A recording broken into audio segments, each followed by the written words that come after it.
If you want a better business, solve problems that actually cost people something.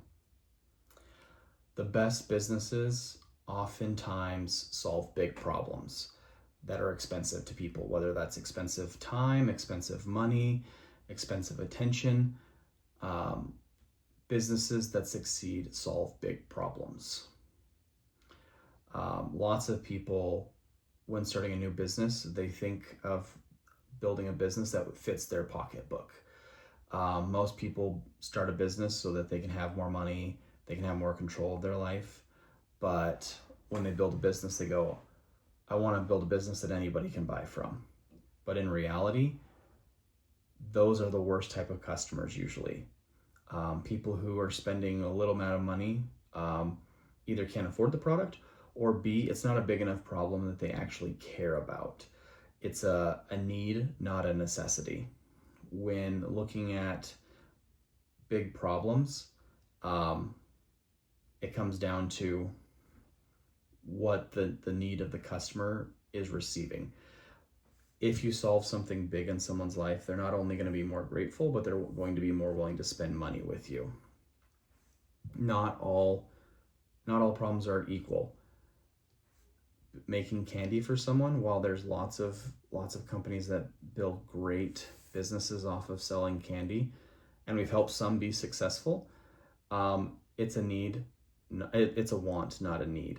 And so the moment that there isn't extra income for that, or the attention shifts, you're no longer something they're going to purchase. But say someone's house, their roof is leaking, that is a very big need, something that someone's going to definitely pay for. And that's why roofing companies do extremely well, especially if someone knowledgeable is running them, because it's always a need. No one replaces their roof just for fun. They are always replacing it because it's a need, and people are always going to need their roof replaced unless we come up with a new technology. And I don't see that happening soon, so there's always going to be a service for them.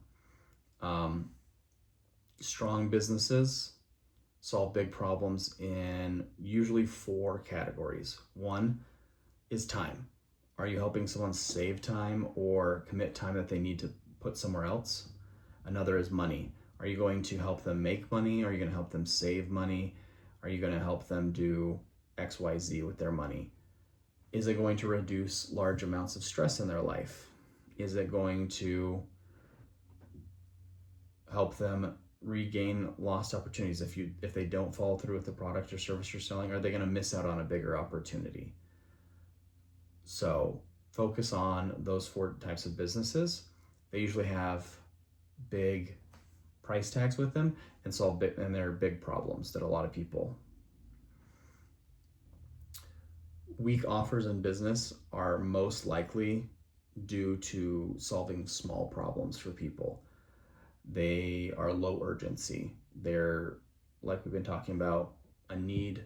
They are a want instead of a need. So when trying to decide what type of business that you should start off the question is, what problem am I solving? And what is it going to cost them if they don't use my service or my product?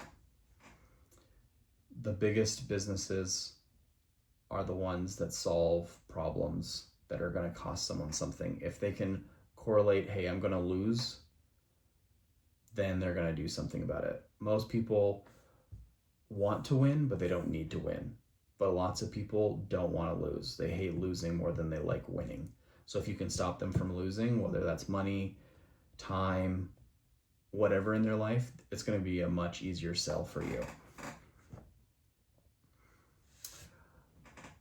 Most expensive problems come down to urgency. Like we're talking about roofing. Same thing would happen as if, say, your toilet is leaking, your water gets turned off. Those are problems that someone's going to need right away. That urgency causes someone to be a much more willing buyer and pay you for what your time is worth. Also, in a less urgent way for someone, in an individual, if you're doing more of like a business B2B or a business selling to businesses, is, are they losing leads? Are they wasting hours that they could be focusing on something else? Does it help them go from inconsistent sales to having consistent sales? Does it improve their processes and make them much more effective? Does it help them become more clear in their strategy? With that, choosing what you sell to someone is often just as big of a solution that you need to find than you need to actually finding how to run your business. So with that, gain that clarity. Ask yourself, what type of industry do I want to work in and what problem do I solve? And then, is that an expensive or an urgent problem? If you can mark off on those, your business is going to be on the right path. That being said, we help people figure out what those big problems are. We help people figure out what type of business they should start, their first 90 days of how to grow that business. And we also have a 12-week coaching program. And we even have Built For You Start Business. Give you your website, your brand, and everything that you need to start your business based off the business that you're wanting to start. Reach out to us at Built by the Foot or comment below. We'd love to help you out.